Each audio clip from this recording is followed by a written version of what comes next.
System ரொம்ப நாளாக use பண்ணாமல் இருக்கும்போது அப்பப்போ அது ஸ்டார்ட் ஆகாமல் ப்ராப்ளம் வரும். அதை எப்படி சரி பண்ணுறதுன்னு இப்போ நம்ம பார்ப்போம்.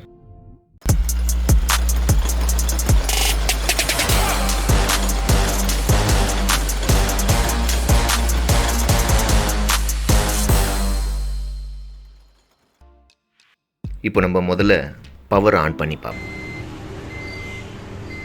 ஆன் பண்ண போது சிஸ்டமில் இருந்து ஒரு பீப் சவுண்டு சரியான ஒரு இடைவெளியில் கேட்டுக்கிட்டே இருக்கும். அந்த பீப் சவுண்டை அப்சர்வ் பண்ணுங்கள். இப்போ வர இந்த பீப் சவுண்டை நீங்கள் கவனிச்சிங்கன்னா 2 முறை பீப் சவுண்ட் கொடுத்து ஒரு கேப் கொடுக்குது. இந்த மாதிரி சவுண்டு எப்போ வரும்னா ரொம்ப நாள் பயன்படுத்தாமல் இருக்கும்போது இந்த மாதிரி வரும். இப்போது சிஸ்டமை கழட்டணும். அதுக்கு அதோட கனெக்ஷன் ஆகிருக்கிற எல்லா வயருங்களையும் பிரித்து எடுங்க. ஒவ்வொரு வயரையும் ரொம்ப கேர்ஃபுல்லாக அந்த பின்னுங்க டேமேஜ் ஆகாமல் பிரித்து எடுங்க.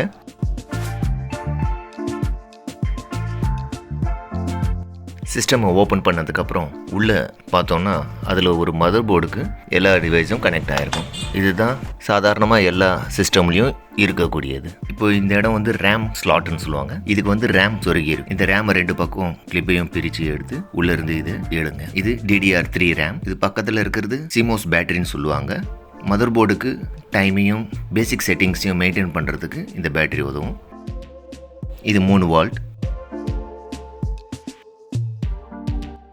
இப்போது பவரை சொருகி சிஸ்டம் ஒரு முறை ஆன் பண்ணுங்கள். பேட்டரி ரேம் இல்லாததால் அதில் மெமரி எதுவும் ஸ்டோர் ஆகி இருக்காது அதனுடைய மதர் போர்டுக்குள்ளே இருக்கிற டெம்பரரி மெமரிக்குள்ளே.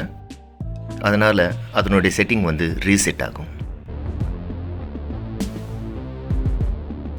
பேட்டரியையும் ரேமையும் போட்டு சிஸ்டமாக ஆன் பண்ணுங்கள். இப்போ அதனுடைய பேசிக் செட்டிங்ஸ், அதாவது மதர் போர்டுக்குள்ளே இருக்கிற செட்டிங்ஸ் வந்து ரீசெட் ஆகும். அது மறுபடியும் சர்ச் பண்ணி ரேம், மானிட்டர், கீபோர்டு எல்லாம் கனெக்ட் ஆகிருக்கான்னு சொல்லி சர்ச் பண்ணி பார்க்கும். இது வந்து போஸ்ட்னு சொல்லுவாங்க. அதாவது பவர் ஆன் செல்ஃப் டெஸ்ட்னு சொல்லுவாங்க. பவர் ஆன் பண்ண பொழுது என்னென்ன டிவைஸ் கனெக்ட் ஆகிருக்குன்னு செக் பண்ணி பார்க்கும். அப்போது அதனுடைய செட்டிங்ஸ் வந்து ரீசெட் ஆகி சிஸ்டம் ஒர்க் ஆக ஆரம்பிக்கும். மறுபடியும் பவரை பொறுத்து ஆன் பண்ணி பார்க்குறோம். இது ஃபர்ஸ்ட் பேசிக் லெவலில் நம்ம செய்ய வேண்டிய ஒரு ப்ராசஸ். மோஸ்ட்லி இப்படி செய்யும்போது சிஸ்டம் சரியாயிடும்.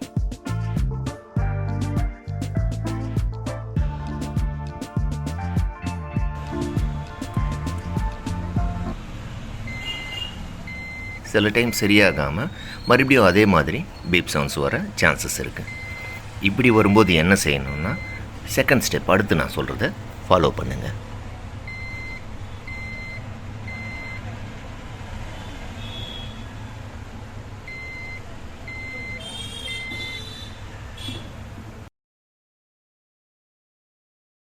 இப்போது சிஸ்டம் ஆஃப் பண்ணிவிட்டேன்.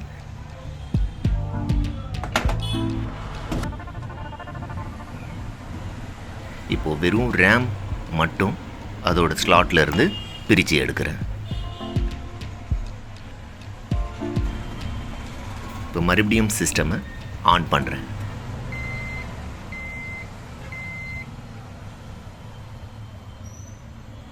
இப்போது நான் அந்த பேட்டரியை வந்து எடுக்கலை, சிமோஸ் பேட்டரியை உள்ளேருந்து. அதனால் மறுபடியும் சிஸ்டம் ஆன் ப்ராசஸ் ரன் ஆகும்பொழுது பேட்டரி அதிலே தான் இருக்குது. சிஸ்டம் ஆன் ப்ராசஸ் ஆகும்போது ரேம் இல்லைன்றதை அந்த சிஸ்டம் உணர்ந்து மறுபடியும் அதனுடைய செட்டிங்கை வந்து ரீசெட் பண்ணும். இப்போ மறுபடியும் பவர் ஆஃப் பண்ணிவிட்டு ரேம்கிட்ட மறுபடியும் பொருத்தி ஆன் பண்ணி பாருங்கள். ரேம் சொருகும்போது ரொம்ப கேர்ஃபுல்லாக அது டேமேஜ் ஆகாமல் ஸ்ட்ரைட்டாக உள்ளே சொருகுங்க. அதுக்குள்ளே ரொம்ப மெல்லிய கம்மிகள் இருக்கும், அது டேமேஜ் ஆகாமல் பார்த்துக்குங்க. பவர் கேபிளை மறுபடியும் சொருகிறேன்.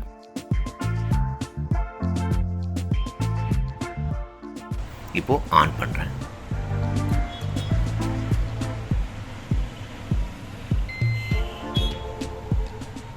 இப்போ நீங்கள் கவனிச்சிங்கன்னா அந்த சிஸ்டம்லேருந்து வர சவுண்ட் வந்து ஸ்டாப் ஆகிடுச்சு. ஒரே ஒரு சிங்கிள் பீப்பில் ரன் ஆக ஆரம்பிச்சிடுச்சு. இந்த சிங்கிள் பீப் சவுண்ட் வந்து சிஸ்டம் ஆன் ஆகிறதுக்கு சொல்கிற சிம்பிள். இப்போது சக்ஸஸ் ஆகிடுச்சு. சிஸ்டம் ஓட ஆரம்பிச்சிடுச்சு. ஃபர்தராக எந்த பீப் சவுண்டும் வரலை. அதனால் கழட்டின எல்லா வயருங்களையும் ப்ராப்பராக அதுக்குள்ளே சொருகி கனெக்ட் பண்ணிக்கோங்க. சிஸ்டம் ஆன் பண்ணி பார்க்குறோம். மானிட்டரில் டிஸ்பிளே வருது. முதல்ல இந்த மாதிரி எரர் மெசேஜ் வரும். இது வந்து எல்லாம் சர்ச் பண்ணி பார்க்கும்போது ரேம் ரீசெட் பண்ணதால் வர எரர் மெசேஜ். இந்த வார்னிங் வந்துட்டு மறுபடியும் சிஸ்டம் பூட்டாக ஆரம்பிக்கும்.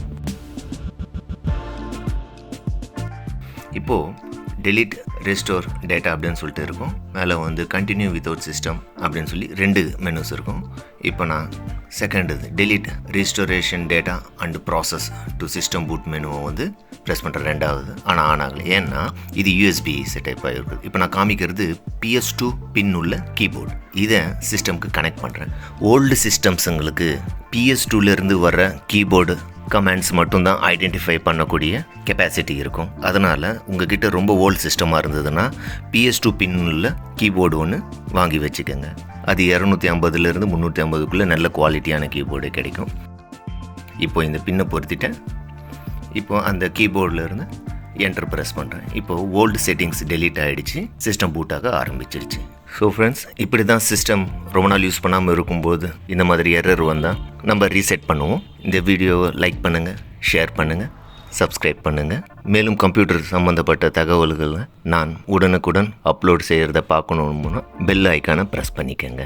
Thank you friends. ஜெய் ஹிந்த்.